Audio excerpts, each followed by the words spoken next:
पिंकी के पति कमलेश की दुकान पर गांव का गुंडा जग्गू दादा आता है और धमकी देकर जाता है कि अगर उसने 1 लाख रुपए नहीं दिए तो वो दुकान तोड़ देगा। घर में सभी परेशान होते हैं। अरे सत्यानाश हो उस जग्गू का। अच्छा खासा लड़का था, पता नहीं क्यों गुंडागर्दी करने लगा, किसी की भी जमीन हड़प लेता है और अब हमारी दुकान के पीछे पड़ा है नास पीटा। मेरे तो कुछ भी समझ में नहीं आ रहा कि मैं क्या करूं। अरे बेटा, मैं तो कह रही हूँ कि 1 लाख रुपए दे दो और छुट्टी पाओ इस जग्गू दादा से। नहीं माँ, मेहनत की कमाई है, ऐसे कैसे दे दूं? मैं तो 1 रुपया भी नहीं देने वाला उसे। अरे पैसा तो दोबारा भी कमा लेंगे, पर जान है तो जहान है। नहीं पिताजी, मैं नहीं दूंगा पैसे, मैंने फैसला कर लिया है। पिंकी कमरे में आकर सोचने लगती है, मेरे पति के ऊपर ये कैसी मुसीबत आ गई है। हे भगवान, क्या करूं मैं? तभी उसे जादुई पत्थर से आवाज सुनाई देती है। दन दना दन दन दन दन, जो चाहे वो तू बन। अरे हाँ, मैं भी कितनी भुलक्कड़ हूँ, मेरे पास तो जादुई पत्थर है, पर मैं क्या करूं? जग्गू दादा तो बहुत बड़ा गुंडा है, उसका सामना मैं कैसे कर पाऊंगी? पर मुझे ये करना ही होगा। पिंकी प्लान बनाती है और उसे एक आइडिया आता है और वो आइडिया वो सबको बताती है। सुनिए, मेरे पास एक प्लान है, आप जग्गू दादा को पैसे देकर उन्हें घर पर खाने पर बुलाइए। सब ये सुनकर दंग रह जाते हैं।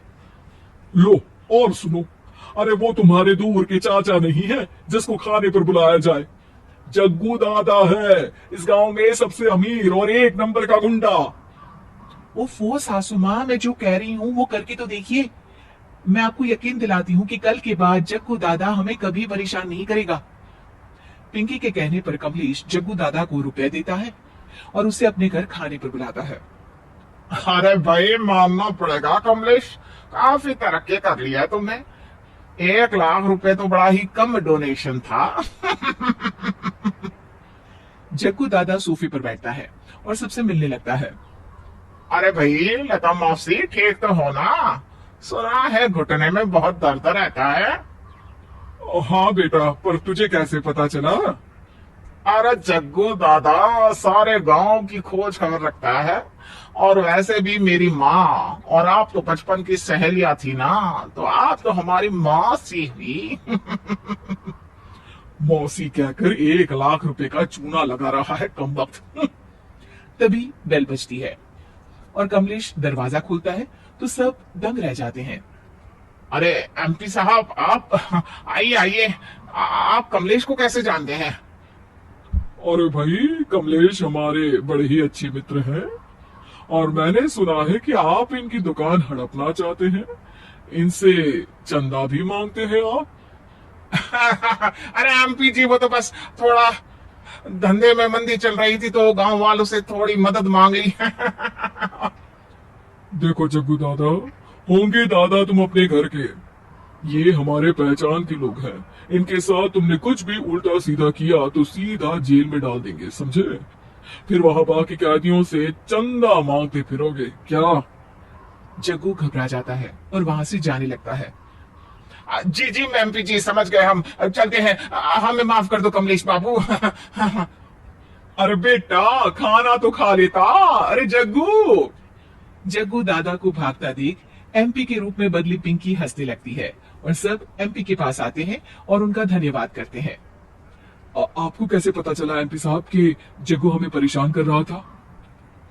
आपकी बहू पिंकी है ना, बड़ी ही समझदार है, वो मेरे ऑफिस आई और मुझसे मदद मांगी।